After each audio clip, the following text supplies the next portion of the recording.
Thank you very much, Simon Merguet. Let's have a look at the starting grid for Heat 7, Senior X30, C versus D. Victor Louis and Patrice Kowalski will be on the front row of the grid ahead of Tristan Kroon, Henki Kalseren, Sam van der Heyden, Simon Lacroix, Enzo Menendez, Florent Dierda, Dan Steeman, Sam Balota, Vilma Swan. Then we got Gaetan de Brabandera, Lewis Mackie, Keanu Wellens, Max Storm.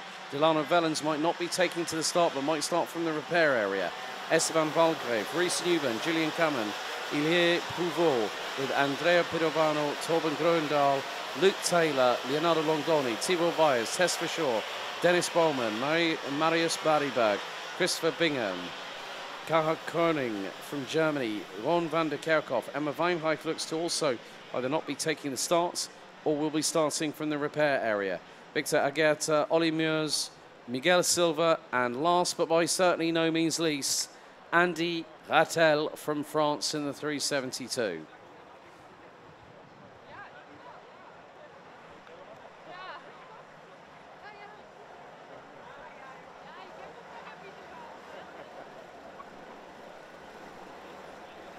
So once again, it will be 10 minutes plus an additional lap of the circuit here at Karting Genk, which roughly will equate to seniors at the moment. We're getting 10 laps, or 12 laps under complete dry conditions.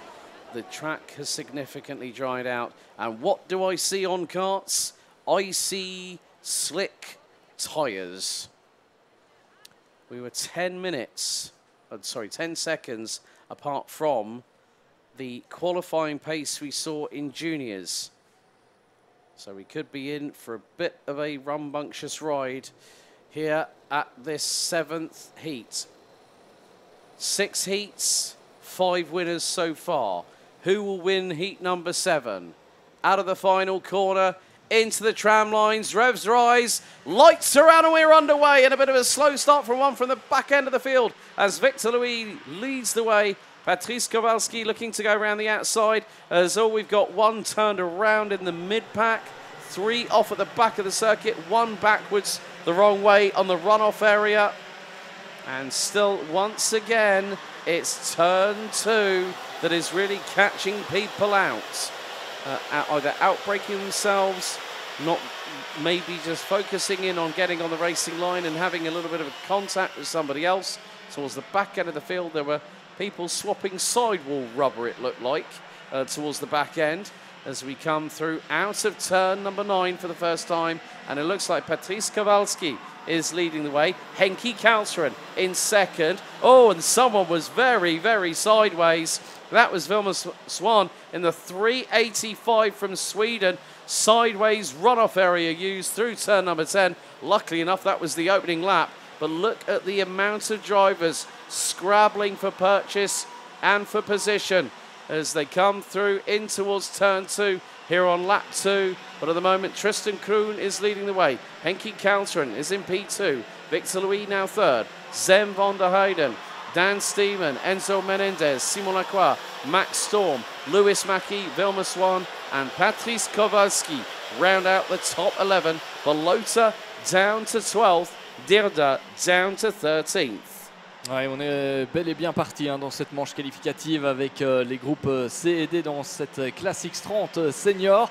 Le meilleur des départs, le meilleur des envols pris par Tristan Kroon qui devance actuellement Henki Kalteren et Victor Louis. La bagarre ici avec Sam van der Heyden et Dan Steenman. Dan Steenman qui est passé en 4e position et ces deux-là devancent le français Enzo Menendez. Attention parce que derrière, eh bien, il y a beaucoup de changements, de bagarres. Et d'ailleurs en 6e position, ce n'est plus Enzo Menendez, le pilote français rétrograde à la 13e place. C'est Lewis Mackie qui se retrouve là en 6e position. Alors qu'on a toujours cette bagarre pour la 4e place avec Dan Steenman devant Sam van der Heyden. Parmi les grands perdants de ce début de course, on retrouve Patrice Kowalski. Il partait en principe 2e sur la grille de départ. Il est maintenant 18e, 16 places de perdu pour le pilote belge. Décidément, après un bon début de week-end, ça c'est un petit peu compliqué dans les manches suivantes pour Patrice Kowalewski, le meilleur rookie de cette saison jusqu'à présent, 5e du classement de l'AMA Series Benelux. La bagarre qui se poursuit ici avec notamment Dirda, and that was possibly Max Storm. Ouais, avec Max Storm, effectivement. Et aussi, le voilà, Andy Rattel,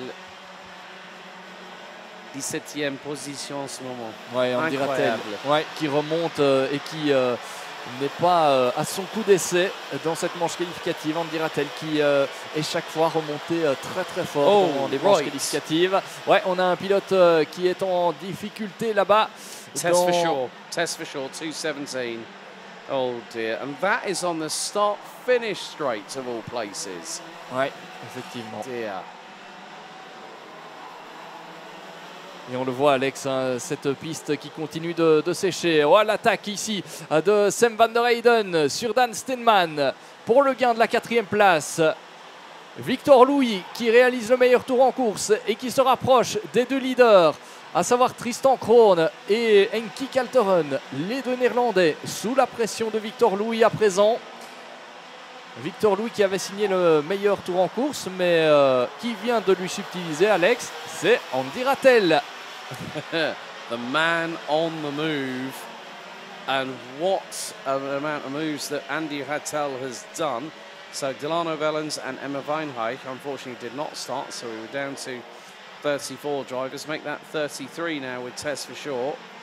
Unfortunately, a real shame for the 217 from the Netherlands, but Belota is trying to see if he can fight his way through. But at the moment, well, at the front end of the field, Henki Kalteren now will have Victor Louis for close company, the two RSD karting teammates. Line astern, first and second, Tristan Kroon in P3. Sam van der Heyden and Dan Steenman are there waiting to pounce. And what's more, well, these two are not going to hang about. Halfway through the race we end up. Now up the inside on Kroon, goes through Van der Heyden, and Van der Heyden was Tristan Kroon had a big old scare. That was definitely a Code Brown moment there for the 288 from the Netherlands. The back end hitting the indent coming off of the outside curbing off of turn 6 onto the Europalan. The back left tyre hits it and it puts the back axle square up in the air, kicks up the dirt onto the circuit, and both Van der Heyden and Kroon gets through. And look at the amount of momentum it's cost Tristan Kroon. It's put him down into 5th place, but the RSD karting teammates at the front end of the field, Henki Kalteren versus Victor Louis. And then when you look back to Dan Steenman and Zem van der Heyden, well, the KCR racing drivers, both on the Croc Promotion chassis, they are giving chase. And what's more, well, it's going to be rather interesting from that perspective what the team orders are. And normally in karting, you don't get any. You get told, go out there, race. But the biggest thing you can't do, the biggest cardinal sin in racing, never take out your teammates. Encore 3 minutes 20 au chronomètre et les deux pilotes RSD, Henki Kalteren et Victor Louis, toujours bien en tête. Derrière, on roule aussi en formation avec Dan Steenman et Sam van der Heyden. Sam van der Heyden qui est repassé donc à la 4e position. Tristan Krohn, après un superbe début de course, marque un petit peu le pas. À présent, il est redescendu à la 5e place au fil des bagarres, alors qu'on a eu Sam van der Heyden qui est repassé devant Dan Steenman. Bagarre entre les deux Néerlandais là. Attention à ne pas perdre trop de temps. On a un peu d'avance sur Tristan Krohn. On a aussi pas mal d'avance sur la suite du peloton. avec notamment une bagarre pour la 6e place dans laquelle on retrouve un certain Sam Balota, le leader du championnat, qui retrouve des conditions sèches et donc un peu plus de difficultés. On ne va pas jouer les oiseaux de mauvais augure pour lui. On va jouer de ping-pong avec la météo en ce moment. Hein. Oui, exactement. Les pilotes qui jonglent un petit peu. Et alors, une information importante, Alex, tout à l'heure, c'est Alessandro Tudisca qui nous le disait à l'interview. Il n'avait plus roulé depuis pas mal de temps ici sous la pluie à Genk. Et donc, il a dit dans les premiers tours, c'était assez compliqué de retrouver ses points de repère, etc. Ça dure 2-3 tours. Hein. Ces pilotes sont bien affûtés et ils arrivent à rapidement retrouver le bon rythme. En attendant, eh bien, on retrouve les deux leaders, Henki Kalteren devant Victor Louis. Et c'est vraiment intéressant d'écouter des sentiments d'Alessandro Tudisca après les 2 victoires aujourd'hui. Et ça marche pour lui en ce moment, but we still have a bit of a dogfight. 5-way scrap for the race lead. Kalteren, Louis, Van der Heyden, Steenman and Kroon. Last time around, they're about a second and a half apart. Tristan Kroon, new fastest lap of the race, 55.373. But more to the point, well, it's been a bit of a struggle. Patrice Kowalski, quick in qualifying. Well, it's not working out again. He's currently down in 14th. And who's 2 places behind him?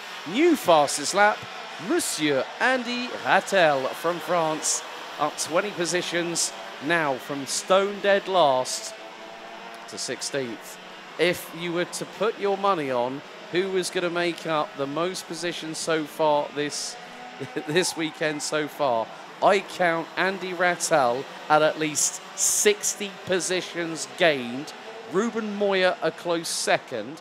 Well, depends on how many places you want to consider close in terms of how they have gotten through on the opposition. But Rattel at this rate will definitely book his place. More than likely, if not in the A final, definitely the B final at the very, very least, but will be at the sharp end of it. As Julian Cameron drops down to 16th, Andy Rattel, 24 places gained, but there's the change for second. Sem van der Heyden through on Victor Louis, and now here comes the cavalry as diving up the inside. Oh, Tristan Kroon all over the back end of Dan Steeman, who was sideways coming out of turn number 7. God, Tristan Kroon misstep big time there. But what this has done, Henki Kalteren has scarpered away into the distance. And next time around, it's going to be the final lap. Kalteren's got breathing room. And he's on for taking a 2nd win of the weekend, equaling Alessandro Tudisca. Last lap underway. Kalteren has nearly 3/4 of a second advantage. Sem van der Heyden, Victor Louis, Tristan Kroon gets back through on Dan Steeman after nearly stumbling over his back bumper through turn 7 on the penultimate lap. Well, who'd have thought it? Dernier tour, et Henki Kalteren qui va très certainement filer vers la victoire après un très beau duel avec Sam van der Heyden et Victor Louis. Sam van der Heyden passé en 2e position. Tristan Kroon est passé à la 4e place devant Dan Steeman également. Ouais, ça va être très chaud encore pour la 3e place. Mais effectivement, dernier virage pour Henki Kalteren qui va venir s'imposer ici dans cette 7e manche qualificative. Victor Louis qui s'est fait passer dans le dernier virage. Dan Steeman. C'est Dan Steeman qui vient griller la politesse à Victor Louis et à Tristan Kroon. Oh, quelle fin de course! All I'm going to say, my friend Thierry de Jong will like what I'm going to say now. Dan Steeman stole 3rd like a thief in the middle of the night. Well, Kroon went for the move on Louis, and then Steeman went, right, he's going to steamroll through, and that's exactly what he did. And, well, someone's unfortunately come to a stop just at the finish line, but, well, Henki Kalteren, that's 2 out of 3 for the man from the Netherlands, finishing ahead of Sem van der Heyden. Dan Steeman pipping Tristan Kroon by